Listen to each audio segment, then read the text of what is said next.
hemotóraxes maciços, alargamento de mediastino, projeto está ali.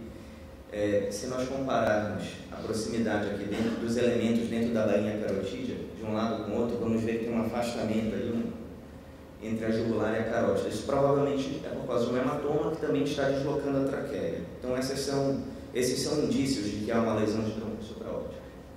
Como tratar essas lesões? Tratamento endovascular, sem dúvida, é uma opção para pacientes estáveis, se você tiver todos esses materiais à sua disposição. Mas, na minha realidade, no meu hospital de trauma, que, diferente do que o Paulo comentou, o hospital em que eu trabalho é um hospital só para trauma, infelizmente nós não temos acesso à cirurgia endovascular. Então, lá, só cirurgia aberta. Se nós formos procurar na literatura, vamos encontrar tudo. Como tratar cirurgia aberta, cirurgia híbrida, cirurgia pura endovascular e até tratamento não operatório. Tem casos que podem ser perfeitamente bem conduzidos, principalmente em traumatismo contuso, tratamento clínico, anticoagulação, antiagregação. Eu tive recente num evento específico só de trauma, que o João conhece bem, e o que se discutiu muito lá, já que nós estamos aqui no Tecnovasco, eu quis mostrar para vocês o que tem sido de mais moderno. E lá estavam comentando sobre os avanços dessa sala.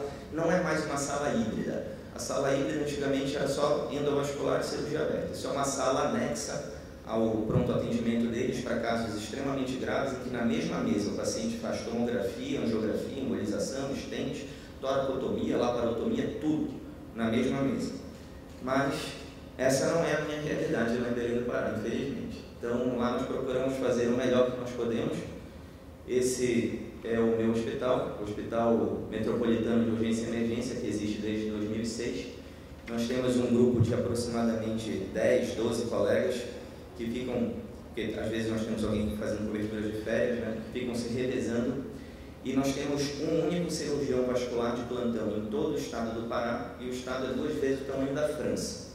Então, todo caso que sobrevive chega ao nosso hospital. Tem alguns bolsões, algumas cidades espalhadas pelo estado, talvez 4 ou 5 lugares em que há um cirurgião vascular sobre aviso, mas presencial de plantão só nós. Nós não temos endovascular, nós não temos Doppler, nós não temos enxerto. A única coisa que nós temos de sobra são casos. E aí, essa é a nossa casuística. Então, entre março de 2013 e março de 2017, nossa equipe operou 288 pacientes que tiveram lesões e contabilizaram 430 lesões vasculares nesses pacientes. Não entrou aqui nessa estatística pacientes, por exemplo, de amputação primária, pacientes que foram explorados e não apresentaram lesões. Esses são os nossos dados, nós já publicamos isso, dados dessa casuística, mas resumidamente quase 90% dos nossos traumas acontecem por traumatismo penetrante, arma de fogo é o principal mecanismo, e também quase 90% acometendo as extremidades. Alguns resultados dos nossos trabalhos, que nós fizemos lá na nossa instituição, teve todo um trabalho de estatística fazendo uma combinação.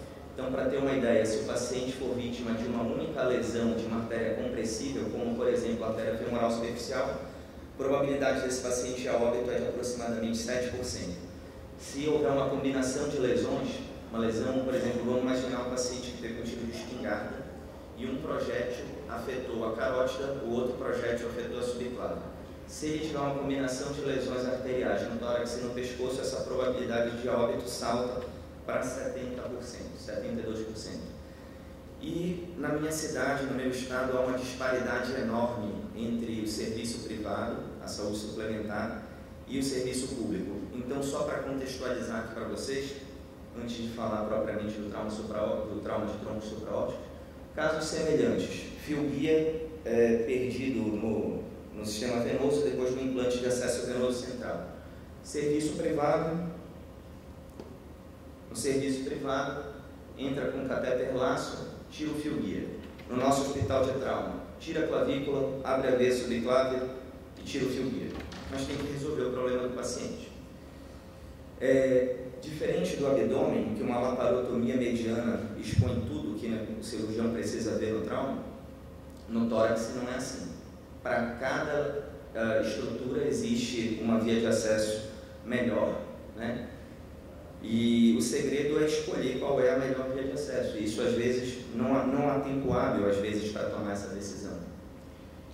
Essas são algumas das vias de acesso utilizadas no trauma, né? Então, cleidotomia, com extensão para axilar, os acessos combinados de pescoço, que pode se prolongar também para a subclávia. Essa foi uma cérvico-tóraco-frenolaparotomia. A bitoracotomia é a única via de acesso que expõe toda a cavidade torácica. O open book e a carótida também pode ser, às vezes, explorada por uma incisão em colar. Quando fazer a cleidotomia? Então, eu acho que é importante, principalmente para quem não opera muito trauma, ter uma noção dessas vias de acesso. É aqui que eu vou tentar focar mais na minha apresentação. Então, a cleidotomia é útil quando é necessário o controle proximal ou quando você tem que abordar o segmento do vaso logo abaixo da clavícula. É interessante que a clavícula ela costuma limitar a expansão dos hematomas. Então, é mais rápido você tirar a clavícula do paciente do que você ficar tentando dissecar no meio do hematoma. E depois que você se familiariza com os pontos de reparo anatômico, é relativamente simples fazer essa via de acesso. Passa a serra de Digley no terço médio da clavícula, usando o músculo subclávio para proteger os elementos mais nobres. Depois, com o próprio bisturi elétrico, você consegue descolar a clavícula. E aí é uma exposição ampla, né? Aqui é no caso de ferimento por arma branca, a artéria já reconstruída, e essa imagem para ressaltar a proximidade com os elementos do plexo braquial. Tem que ter um cuidado nessa dissecção. E aí o que faz depois que tirou a clavícula? Bom, depende. Se você tem um ortopedista, coloca de volta no local. Se você não tem, o paciente vai ter uma limitação relativamente pequena se ele ficar sem o terço médio da clavícula, desde que as articulações, a cromoclavicular e a esternoclavicular sejam preservadas. Então, com ortopedista, sem ortopedista, e aqui eu digo que é com ortopedista mais ou menos, que ele colocou um fio de Kirchner ali, ao invés de colocar a placa, que é o mais comum. Mas resolve também o problema do paciente. A esternotomia é útil para as lesões de aorta ascendente, para a exposição do tronco brachicefálico, carótida subclávia direita proximais e, ocasionalmente, para a subclávia esquerda proximal, principalmente em pacientes mais magros. Essa foi uma esternotomia longitudinal. Esse paciente teve uma lesão combinada. Foram 3 projéteis. Esse aqui desinseriu seccionou a carótida comum direita e esse aqui desinseriu uma das veias hepáticas da cava retrohepática. No caso de agenesia de anjo da guarda, esse não foi possível fazer muito por ele. Em alguns casos, é possível fazer uma modificação dessa esternotomia quando o mecanismo é um mecanismo de menor impacto e você tem uma ideia mais aproximada de onde é a lesão. Então, nesse caso, houve uma lesão iatrogênica do tronco braquiocefálico durante a lesão era aqui, durante uma traqueostomia. Então, como era uma lesão mais controlada, mais acessível, esse tipo de esternotomia em T ela é menos invasiva, mas por uma mediastino superior ela expõe tranquilamente a área lesada. Essa via de acesso é uma exceção. A principal utilidade é para lesões proximais dos vasos subclávios esquerdos. Esse é um caso de um paciente que teve esse hemotórax maciço e esse choque depois de múltiplas tentativas de acesso venoso central. E aqui nós podemos observar a veia subclávia praticamente seccionada pelo bisel da agulha do intracate e o aspecto de como fica a via de acesso. E a bitoracotomia é a única que dá acesso aos 3 compartimentos da cavidade torácica. Então, quando nós não sabemos onde é a lesão, você pode começar por uma toracotomia no 5º espaço e, se necessário, prolongar para o outro lado. Nesse 1 minuto que me falta, eu vou mostrar esse último caso. É um desses casos em que dá orgulho de ser cirurgião. Esse paciente foi vítima de uma bala perdida.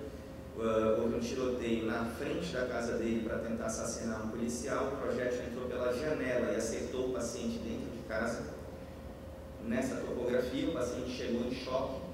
Nós não sabemos, infelizmente, o choque, a situação era tão grave que não foi possível registrar o intraoperatório, mas foi necessário ligar a subclávia esquerda rente à aorta, né, a nossa origem. Esse paciente teve uma parada cardíaca, ficou 4 minutos com o coração parado, a aorta clampeada, sendo massageada, e felizmente depois de 37 dias de internação, nós podemos observar que, sem sequelas neurológicas, apesar do tempo de parada, e com uma boa recuperação funcional do membro, graças a essa circulação colateral, fez como se fosse um roubo da subclávia, né? Então, o fluxo do membro superior esquerdo mantido através da circulação colateral da subclávia.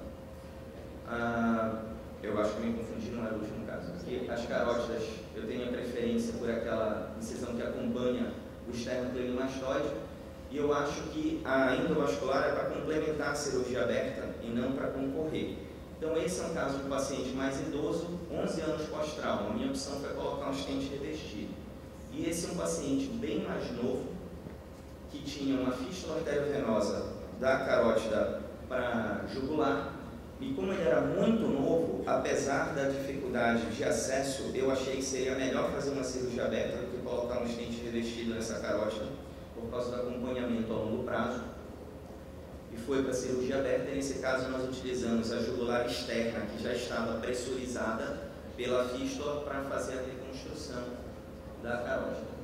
E essa situação de exceção aqui, uma lesão proximal de carótida interna, em que o clássico seria fazer um enxerto, foi ferimento por arma de fogo, nós optamos por desinserir os ramos da carótida externa e fazer uma transposição para a interna, fazendo a revascularização. Então, esse coto ligado, e essa alça, a carótida externa, reperfundindo o território cerebral.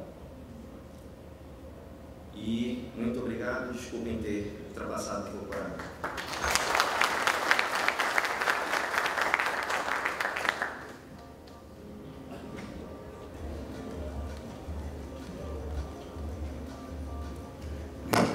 Dando continuidade, é interessante porque algumas coisas nessa apresentação vão ser superponíveis, mas eu acredito que nunca é demais que nós frisemos muito bem nesse tipo de trauma.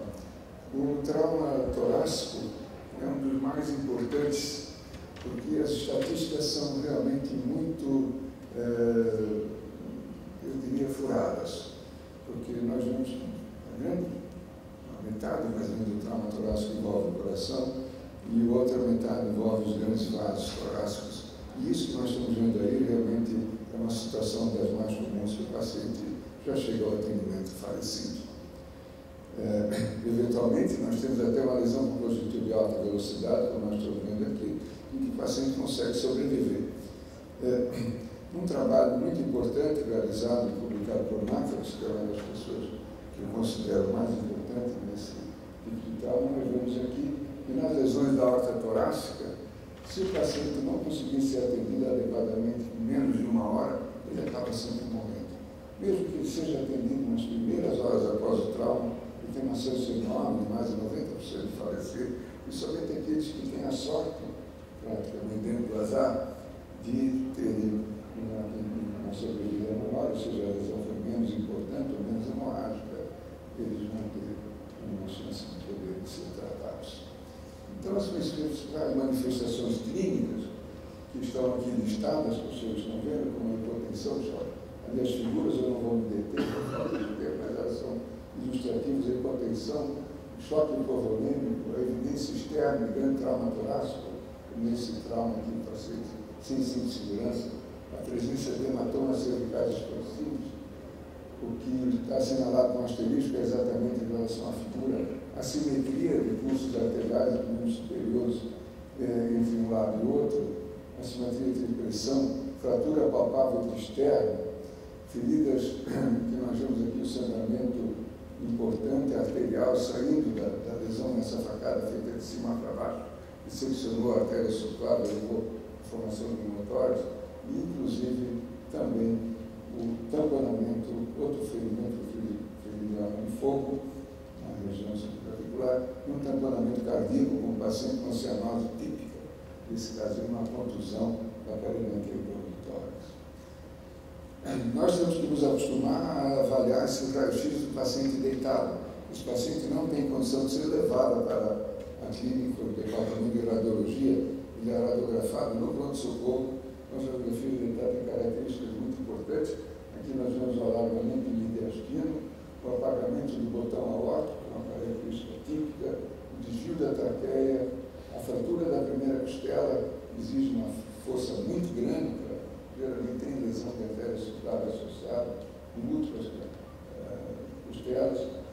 nervador externo e de outros ossos importantes também da clavícula, a localização do trajeto do projeto, a presença de motórios, velamento do lírio pulmonar, desvio da sonda nasogástrica, são dados importantíssimos.